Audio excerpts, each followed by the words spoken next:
Hey guys, I wanted to make a quick video to show you how to do our last activity of the year, which is a sort of an online simulation.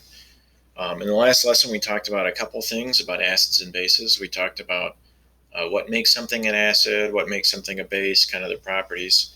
Um, but we didn't really talk about a whole lot about the pH scale. Something I wanted to show you about the pH scale before we do the demonstration is um, kind of how the scale works and um, what it means. So I had this picture on our opening slide, which is kind of shows you sort of what the pH scale looks like. We know it kind of goes roughly from 0 to 14. It actually goes a little bit beyond 14 and a little bit below 0. But we can remember that 7 is sort of the pH of water. And if you can't remember which side is acidic and which side is basic, I always tell students to remember it goes in alphabetical order A to B. So it starts in the acidic, and as you get higher and higher and higher, it gets more basic. So pH stands for the power of hydrogen, which means how much hydrogen, remember hydrogen comes with acids, how much hydrogen is there. But you'll notice that the low end of this is acids. Well, why is that? Because these stand for negative exponents. And so as you get more and more negative, you're getting less and less hydrogen. So we take the negative off of the pH scale because it would be a little bit confusing if we left it on there. But remember that the acidic side is the low numbers. Okay, so what does our activity look like? Let me show you what this looks like here. So this is the file that I'm going to post. It's a PhET simulation, and there's a couple different things I want to show you how it works. And I can't really stand over your shoulder and explain it. So we'll go to the link right here, and we'll just click on play. And I know this works on a Chromebook because I've done it before. And there's a couple different options that it gives you here. We want to use the one that says micro. Okay, so we're going to click on the one that says micro here.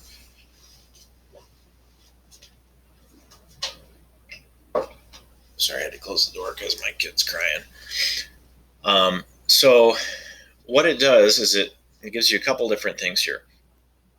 So there's a big vat that can go a little over a liter, and you can do a couple things with it. You can drain what's out of there, and you can add the solution that you're talking about drop by drop here.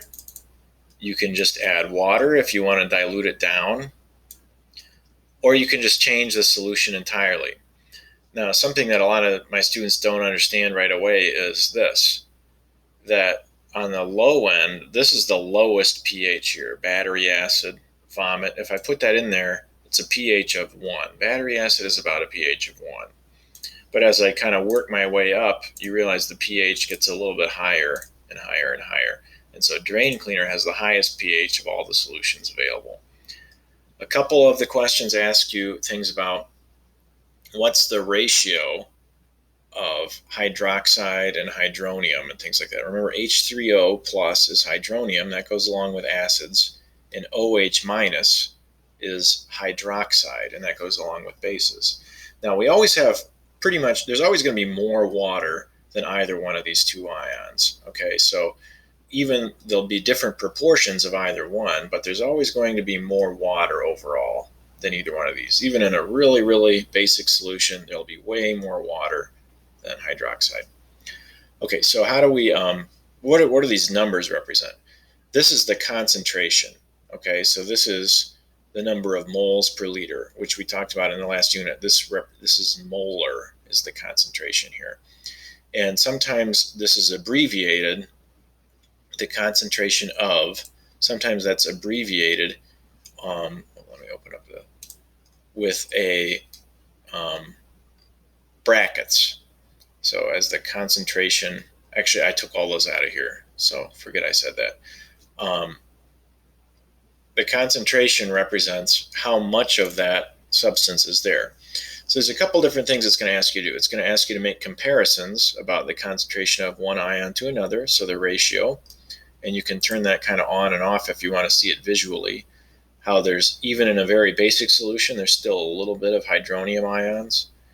And it's, whereas in the acidic solution, or in the acidic solutions like vomit, there's still a few hydroxide ions. So there's always a little bit of one, even in one that's mostly the opposite thing. If I want to dilute something down, there's a couple questions that ask you to dilute something down. So if I took something like vomit and I want to make a 1/10 dilution, what I do is I drain out most of this substance. Notice how I can drain it fast or slow. I drain out most of the substance until I have about 0.1 liter in here. Notice how the pH doesn't change as I'm just draining it out, because it doesn't matter how much I have, pH is just a measure of how acidic it is. It doesn't become less acidic if there's less of it in there.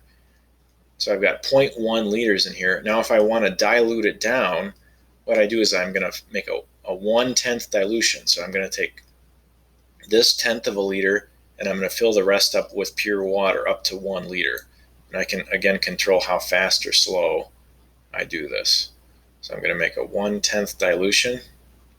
And notice how as I'm diluting it down, the pH is changing. Okay, so I'm going to make it all the way up to 1 liter.